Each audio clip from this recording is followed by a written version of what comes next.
Alors aujourd'hui, on essaie la Fiat 500X 1,4 litre multi-air DCT, mesdames, messieurs, 140. de 140 chevaux. D'accord. Donc on est quand même sur du crossover. Voilà. Hein, on va pas se mentir. Crossover qui veut dire que je te croise un peu à droite, un peu à gauche sans vraiment savoir qui je suis. On dit aussi SUV. Ou SUV. Voilà. Non mais ça c'est pour les initiés. Ne perds pas notre auditoire. Non, mais pour rester sur quelque chose que tout le monde sait, c'est une motorisation diesel ou essence? Une motorisation essence, monsieur, d'où l'intérêt donc du DCT, Dual Clutch Technology. Double embrayage technologie. Double embrayage, exactement. C'est une boîte double embrayage et comme c'est une essence, c'est une boîte 9 rapports. Donc vous allez me dire quelle l'utilité d'une boîte 9 rapports sur un 140 chevaux? Eh bien messieurs, le confort de conduite et évidemment la consommation d'essence. Voilà, pas se mentir, ça change la donne. Pour mesdames également, on gagne grâce à ce double embrayage, je crois 5% de consommation en moins. Normalement ça devrait faire 6 litres au 100 et au final on est à 5 litres 7. Bon, là on est vraiment full option. Voilà. Et puis je crois aussi au niveau sécurité, tu voulais insister sur le pack sécurité dynamique, ça correspond à quoi? Alors là sur le modèle que l'on a, on a un pack qui est très intéressant, qui représente une somme quand même, c'est 850 €. C'est le pack sécurité dynamique, si je ne me trompe pas. C'est ça. Et dedans, on a donc tout ce qui est les avertisseurs de collision, avant, arrière, etc. Donc ça, c'est très pratique. La caméra de recul. La caméra de recul, donc ça, pour se garer dans Paris, c'est le Graal. Graal. Ouais. C'est le Graal. Mais surtout, on a ce qui fait fureur en ce moment et une option qui est très souvent prise sur à peu près toutes les gammes de véhicules, sont les détecteurs d'angle mort. Ça, c'est pratique, c'est un confort de conduite dans Paris avec les deux roues, les voitures évidemment que l'on ne voit pas toujours ou tendance à pas toujours tout checker, ce qui est une faute, mais sur le périphérique par exemple. Là, on voit vraiment tout ce qui se passe, c'est une sécurité en plus qui est indéniable.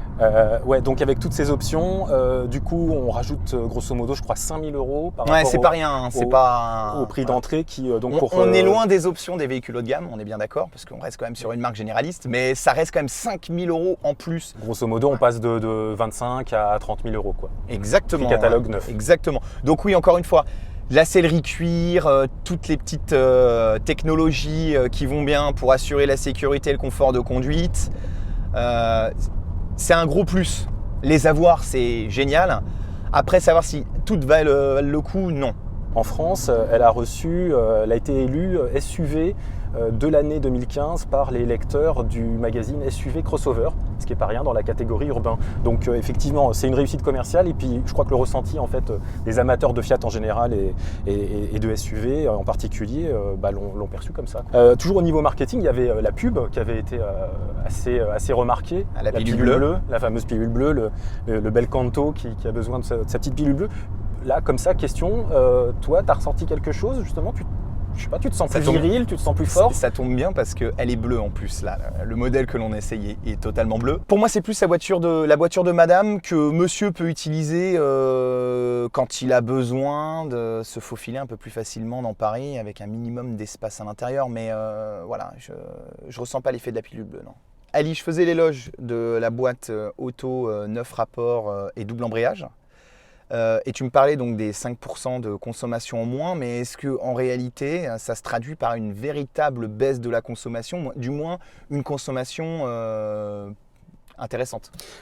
Je sais pas, là on parle de cycle mixte déjà dans un premier temps, après on parle de données constructeurs, ouais. Donc bon, l'actualité prendre avec des pincettes, nous fait savoir que c'est toujours à prendre avec pas mal de précautions, et puis ensuite il y a aussi d'autres choses, hein. Il suffit de conduire un peu autrement que ta façon à toi de conduire tout simplement, hein, c'est-à-dire d'être à la cool. Il y a également plus écolo dans la manière. Il y a également le start and stop qui, je pense, tu vois, dans les embouteillages et ainsi de suite, dans les bouchons, doit faire gagner aussi pas mal de consommation. Et puis après, je dirais que c'est plus une histoire peut-être de sensation, de ce qu'on a envie d'avoir comme type de sensation quand on conduit, que ce soit en zone urbaine ou pas. Exactement. Tiens d'ailleurs, vu que tu parles de ça, pour ceux qui aiment conduire de manière raisonnée et raisonnable, il y a 3 options qui changent totalement la configuration de conduite de la voiture, qui sont l'option turbo, celle que j'utilise moi. Ce sont des modes de conduite. Exactement. Hein. D'accord. Le mode voiture normale, hein, c'est-à-dire sans turbo, sans maîtrise particulière, enfin en clair, le mode normal, autant pour moi. Donc le mode normal. Et un dernier mode qui est pour les routes délicates, qui aurait pu être notre cas aujourd'hui vu qu'il fait -2 dehors. C'est le mode route enneigée, route mouillée ou route givrée. Là pour le coup pour pas l'être dans sa conduite. Il y a un mode qui tasse beaucoup plus la voiture, qui lui donne beaucoup plus d'adhérence. Elle est beaucoup plus souple, beaucoup moins nerveuse. Et voilà, ça assure la sécurité de tout le monde sur des routes très compliquées. Et puis il y a les versions cross, hein, de toute façon, qui je crois sont 4 roues motrices. Alors il y a des versions, même cross qui ont 4x4, où là on a une option supplémentaire dans l'utilisation du véhicule, qui est l'option de franchissement. Donc là on a vraiment un mode de franchissement type 4x4.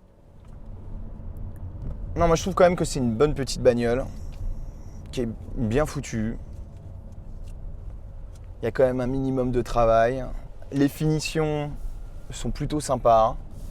Je suis pas un énorme fan du laqué, mais chacun va y trouver quelque chose. Moi, je trouve que c'est super compliqué à vivre. Ça tire la poussière, les traces de doigts, tout ce que tu veux. C'est à utiliser au quotidien, ça me prendrait dingue, mais... C'est sûr que l'été, si tu mets tes pieds nus avec du sable dessus... Et voilà, on ne sait pas qui on vise là quand on dit ça. Hein, non. Mais oui, non. Sinon, dans l'ensemble, elle est plutôt bien foutue, confortable à conduire, performante. Oh, elle est pas mal. C'est une bonne petite.